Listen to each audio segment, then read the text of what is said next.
দোকানে ছোট একটা দোকান, যাই হোক চুরি হয়েছে, আমি এবং থানা লিখিত দিয়েছি, তবুও তদন্ত এখনো আমার মানে আসামি ধরা হয়নি।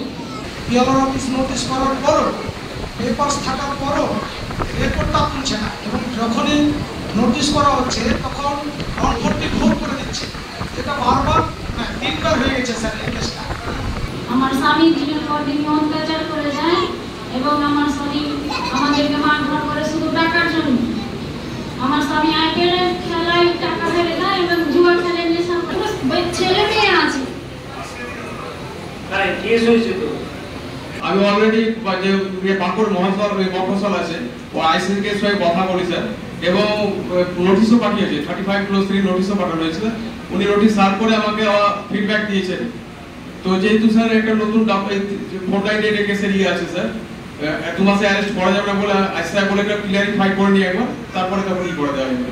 এটা আগে থেকেই আমাদের মাননীয় মুখ্যমন্ত্রী একটা সরাসরি মুখ্যমন্ত্রী একটা পোর্টাল আছে, তো ওখানে তো কি আছে একটা আলাদা করে সিএমওতে অফিস আছে। তো ওরকম আমিও ভাবছিলাম কি অনেক পেটিশন আসছে, পেটিশনের টাইমলি অ্যাকশন করা দরকার, টাইমলি ওর যেন যত পাবলিকের সমস্যা আছে ওটা সমাধান হলেই, টাইমে সমাধান না হলে কোনো ওর গুরুত্ব থাকে না।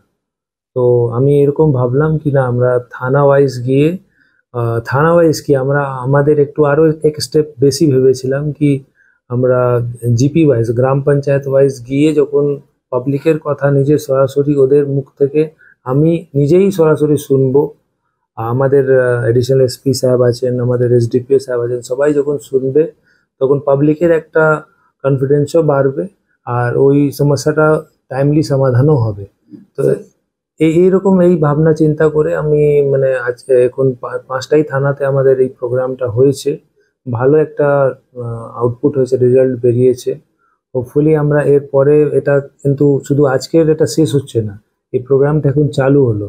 এই প্রোগ্রামে আবার গ্রাম পঞ্চায়েত লেভেলে আমরা একটা শিডিউল বানিয়ে নেব, যার মধ্যে 15 দিন অন্তরে আমি যেতে পারি বা এডিশনাল এসপি সাহেব বা আমাদের এসডিপিও সাহেব যে কোনো যে অ্যাভেলেবেল থাকবে ওখানে গ্রামে গিয়ে ওদের সরাসরি ওদেরকে এত দূর আসতে হবে না, কেন বেওয়া থেকে আসা এখানে প্রচুর দূরের ব্যাপার আছে, অর্জুনপুর থেকে লোকজন আসছে, তো এখানে ডাইরেক্টলি ওদের সমস্যা আমরা গিয়ে ওদের মুখ থেকে ওখানেই শুনে নেব।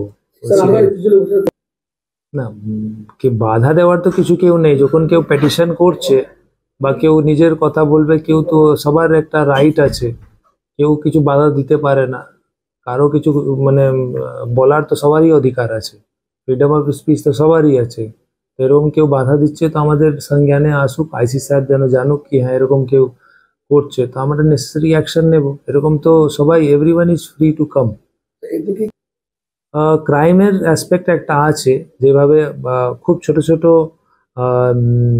ডিসপিউট ওকে তাড়াতাড়ি ওই রুটের মধ্যেই করে দিলে বড় রকম কোনো ঘটনা ঘটবে না, তো এটা আমাদের একটা ভাবনা চিন্তা তো আছেই। কি ল্যান্ড ডিসপিউট আপনারা শুনছিলেন, 90% সবাই ল্যান্ড ডিসপিউট নিয়ে বলছে, নিজের ভাইয়ের মধ্যে, নিজের প্রতিবেশী মধ্যে। তো ওটা প্রথম থেকেই আমাদের যে জিপি ওয়াইজ অফিসার দেওয়া আছে, ওরা কন্টিনিউয়াসলি ওখানে রাউন্ড করলে, কন্টিনিউটি মেনটেন করলে, কথাবার্তা বলে রাখলে কেউ জবরদখল কেউ কিছু করবে না, কোর্টের যা অর্ডার থাকবে ওই হিসাবে কাজ হবে। এটা একটা ভাবনা চিন্তা তো অবশ্যই আছে কি ওখানেই যেন ওই জিনিসটা কন্ট্রোল থাকে, আমাদের পুলিশের হাত থেকে যেন বাইরে ওই অর্ডার যেন না যায়, এটার একটা মাথায় তো অবশ্যই আছে। বাংলা টুডে নাও।